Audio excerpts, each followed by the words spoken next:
If you're looking for easy to make Halloween decorations for your front yard, stay tuned because in this video, I'm going to share with you my favorite decoration to make, which is the Halloween tombstone. Let's get right to it.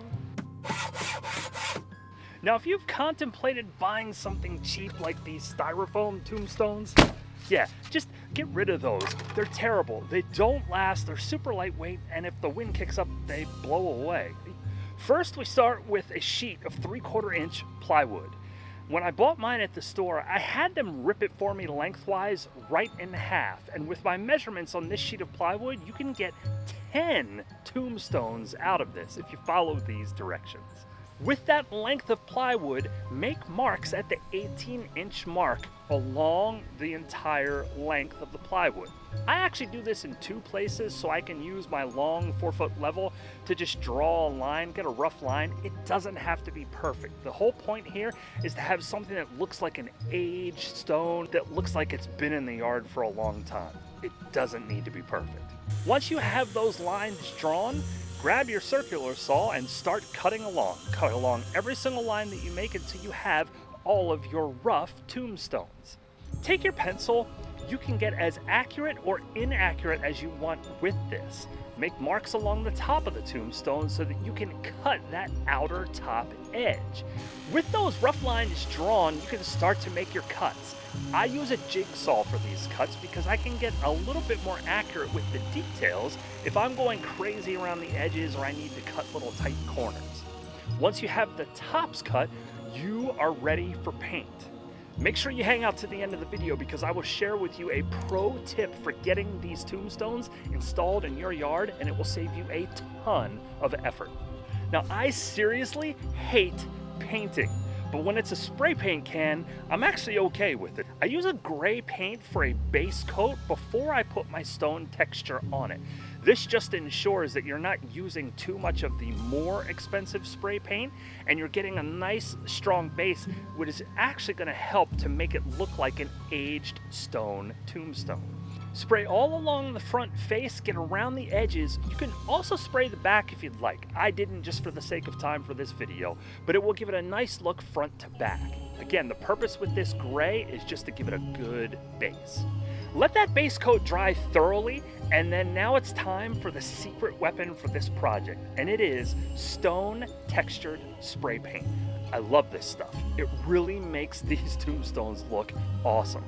With the dry base coat, spray this all over the front. You can go as thick or as light as you want. Really, it's your preference. Just make sure you get this all over the front and around those edges. Now you need to let this coat dry before you move on.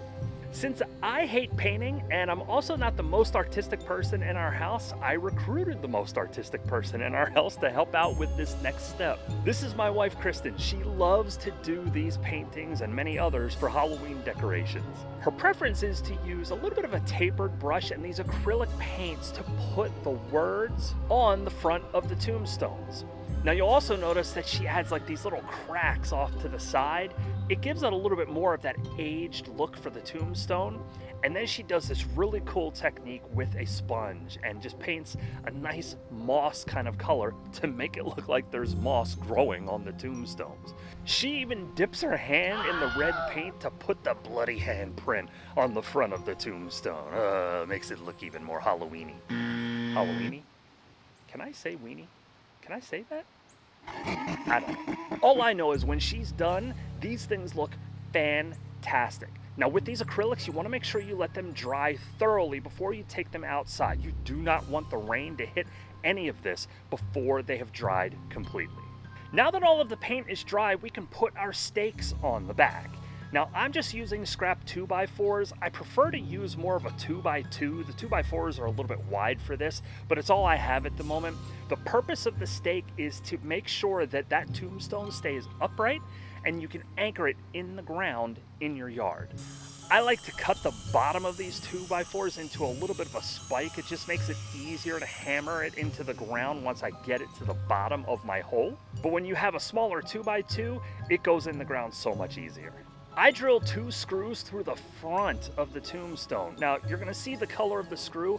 Don't worry about that. You can paint over that after you get it into the tombstone. The point is, you need that screw to come in from the front so that you get a nice flush anchor up against that stake. And now for your pro install tip to get these tombstones in the ground.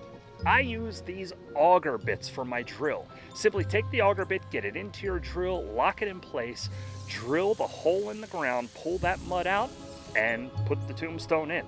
Now it may or may not go all the way to the ground when you get it in. If not, use your hammer, just hammer right on top of that stake to get it in there, and make sure that it is nice and firm. Once you have all of your tombstones created and in the ground, you'll end up with a nice Halloween graveyard. And in this one, creepy dolls are sold separately. Until the next time, keep doing it yourself.